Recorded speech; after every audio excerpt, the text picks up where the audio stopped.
10萬都唔夠。咁但係咧唔夠2個鐘頭，10萬嘅數字已經過咗啦。當然去到幾多就要睇市民。早2日已經喺網上開始，昨日咧就喺15個票站進行咗實體投票，總投票人數咧高達70萬人。有所謂明證，然後先至會言順，所以咧我哋要講清楚呢個名嘅。呢個咧係叫做620至629全民投票，又或者咧和平佔中全民投票。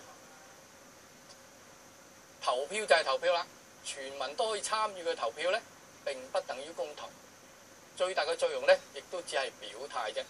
呢點其實係好清楚嘅。投咗票嘅人相信都明白咧，只係一個表態。反而咧，梁振英就用咗所謂公投嚟形容呢次嘅選舉。咁啊，有啲嘢咧，唔係話講得多咧就會當咗真嘅。類似電子模式俾公民可以表態嘅投票活動咧，相信會陸續有嚟。港人咧，具爭議性嘅社會事件，將來會多咗個有力嘅集體表達意見方式。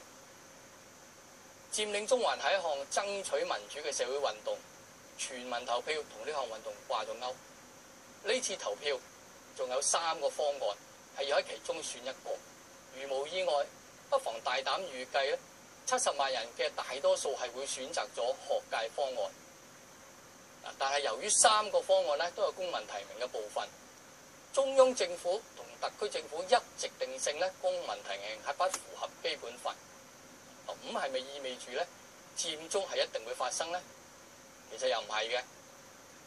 根據佔中發起人嘅總構想咧，全民投票仲係有第2輪嘅。等到政府諮詢報告完成，同埋拋出咗個具體規劃2017年特首選舉嘅普選方案，佔中方案咧就同呢個政改方案會再擺埋一齊，做一次同類嘅全民投票。如果到時佔中方案贏咗，而政府唔肯接受，咁嘅時候咧，佔領中環運動咧先至會正式出現嘅。可以預計政府方案會維持委員會提名方式。呢個保守方案未必可以得到大多數香港人接受。到時為咗避免佔中，政府係咪要鼓勵港人去參加政府唔承認嘅所謂公投呢？呢次全民投票而家得到70萬香港人支持，1個星期之後嘅7·1大遊行，相信市民嘅反應呢係會更為熱烈。呢次全民電子投票事前被極高水平嘅黑客攻擊，黑客同時攻擊埋《蘋果日報》嘅網站，有人就話係苦肉計。我哋不妨咁睇，所有選舉事前都有啲真真假假企圖影響選舉嘅事件發生，事後會不了了之。但係冇得假嘅呢，總係選舉結果本身。